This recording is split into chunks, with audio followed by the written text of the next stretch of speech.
Welcome back, gang, for the first time and hopefully many more to come.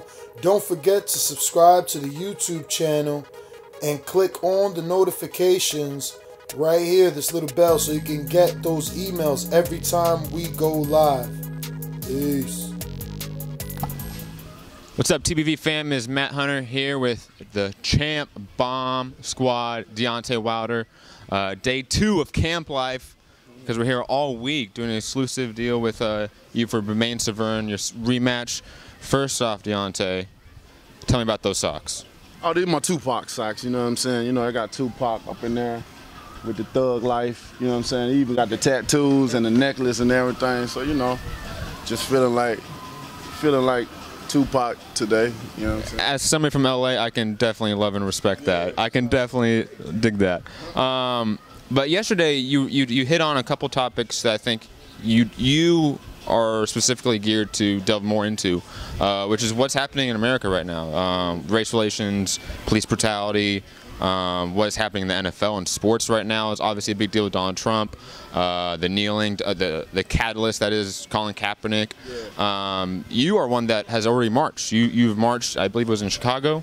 Yeah, we was in Chicago, but that was for the neighborhood and to stop the violence with the kids and stuff, man. Kids are walking around with guns, you know what I'm saying? Not because they want to, because they have to, you know what I'm saying? It's crazy, man, and it's a lot of, it's just so much, man. And it just saddens my heart to see a child have to grow so fast, you know what I'm saying? Because your childhood is some of your best years of your life.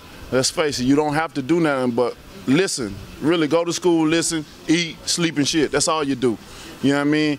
And to be able to have these kids to be raised up before their time, it's heartbreaking, man. You know what I mean? It's very heartbreaking. And when I think about kids and when I talk about kids, that's a sensitive part for me, because I always put myself in those kids' position. Because I have kids, and I put my kids in that spot, and I'll be like, what if my child had to grow up like that? And I love them to death. You know what I mean? I love all kids, and just to see that, it brings tears to my eyes sometimes. You know what I mean? But I just hope it's an issue that it gets straightened out, man, that people, us as black people, just come around, man. I know it's always been hard for us, and it'll always be hard for us. But at the end of the day, we must find strength within ourselves. Us together is strong. Us divided, we're always going to be weak, and we got to understand that and remember that. And as long as we come together and understand that, then it'll be better.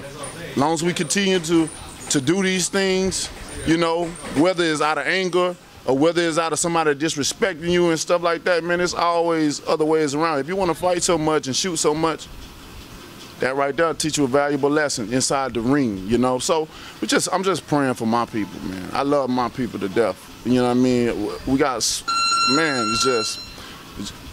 it's a lot going on. It's a lot to take in. And if anybody don't understand it or they can't relate to it, it's hard for them to see what we talk about. It's hard for them to really understand what we talk about. If you ain't born up in it, if you never dealt with racism or you never dealt with certain type of things that what black people talk about, you can never relate to it, man. And I just one day. With the recent passing of Muhammad Ali, do you feel, as a heavyweight champion of the world right now, an African American in America, do you feel like it is a responsibility on your part to sort of be the next voice of that for your generation? The similar ways of Ali doing it, similar ways that Sugar Ray Leonard do it. Do you feel like you have a responsibility to do that now with this generation right now? I think so. I think any athlete, anybody that got any kind of stature, it's their responsibility. You know what I'm saying? That's why I support Kaepernick so strongly. He had a responsibility. He did what others wouldn't do because they felt like they would jeopardize something or whatever, but he got the message across, and he paid a price for it, but he's still going. You know what I mean? God gonna bless him tremendously for that, you know? I feel I have an obligation to fulfill as well too, being that I am the heavyweight champion of the world. When it comes to athletes, I am the toughest black athlete in America. You know what I'm saying? Boxing is the toughest sport in the world. And you know, I do feel like I have a part to play as well too. That's why I express this myself the way I am, you know. I used to be that type of person that, you know, just mind my business, go with the, you know, not go with the flow, but you know, I'm trailing through. You know what I'm saying? I'm like a stranger passing through. But now I'm a different person. I'm a different person throughout what had happened in my career, what have happened just in life in general, the things I've seen, the people I've met, you know, the things I've been around and seen with my own eyes. Man, it's crazy. But now I just feel like I have an obligation to fulfill, and I'm doing my part, because there's a lot of people that's voiceless. There's a lot of people that have things to say, but nobody would never hear them because they don't have that stature. But that's what it takes, people with stature, to listen, to understand situations, and present itself, you know. And I have a voice, and it's a strong voice, you know, and people listen. You know, because I used to be like, ain't nobody listening, but people really listen. I get a lot of comments, you know, I get a lot of DMs with people with certain things, or whether they think of me, or they, you know, they tell me how I motivate them, or they talk about situations that don't be talked about, or it's talked about but slept under the rug, you know what I mean? And I feel I do have an obligation to speak for the voiceless.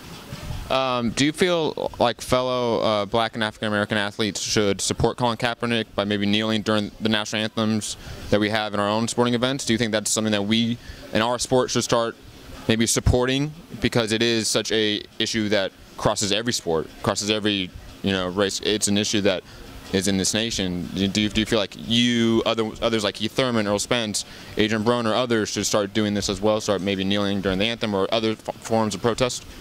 Man, I'm like LL Cool J said, if you're gonna kneel, pray. You know what I'm saying? So if I do it, you're gonna see me praying for my people. But on the other hand, we can't stand for nothing that don't stand for us.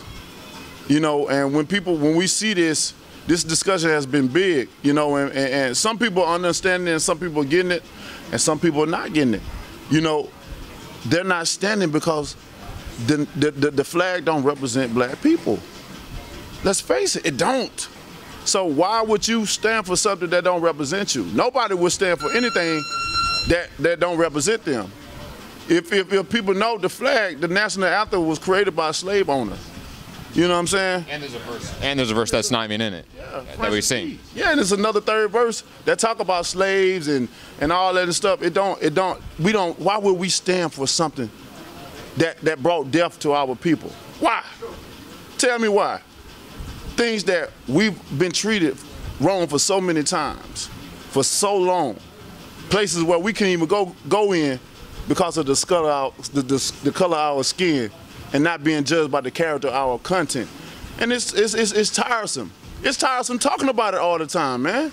Do you think Black people want to talk about this issue all the time? I know people are tired of hearing it because they can't relate. And if you can't relate, you're not gonna understand. And if you ain't gonna understand, it's gonna get irritating to you. If you get irritated, you're gonna get mad.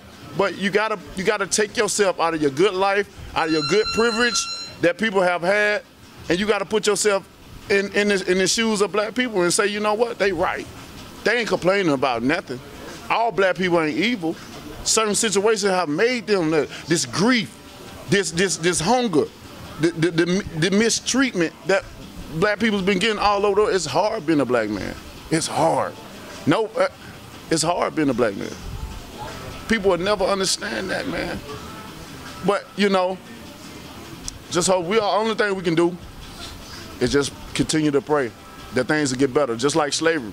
You know how many slaves probably have prayed day in and day out when they picking the cotton, when they were spreading the tobacco leaves and treating the tobacco leaves, when they was cleaning up in the master house, you know, so many different things, or when they getting beat, or seeing their wives or their girlfriends or their family members getting raped right in front of their eyes, or when he walk in that door and take them in the back shed and close the door, you already know what's gonna happen. And you hear that woman screaming for her life, but he still don't. Shit's sad, bro. It's sad. All the shit we done been through. And we ain't bothered nobody. We didn't even cause harm to nobody. The harm was brought to us. They manipulated us. The Europeans manipulated us. They lied to us. And the Jews supplied the ships. We was peaceful. We ain't bothered nobody. But every situation turn around is always something going on. Whether if a Black man do this and a white man do this, the Black man always get called evil or thuggish or this, and the white man, oh, he's mental ill or he's sick or something. You know, it's never even fair playing ground ever. It's always the black man is the worst man and the white man the good man. You know what I'm saying? Which we ain't done nothing. If you go back in history, the white man is the one that killed, seeked, and destroyed, just like the devil did, manipulated. You know what I'm saying? It wasn't the black man, but everybody hate the black man. Why? Because they fear us. Why? Because they think we're gonna retaliate. That's why all these police shooting these people, because they fear us for no reason.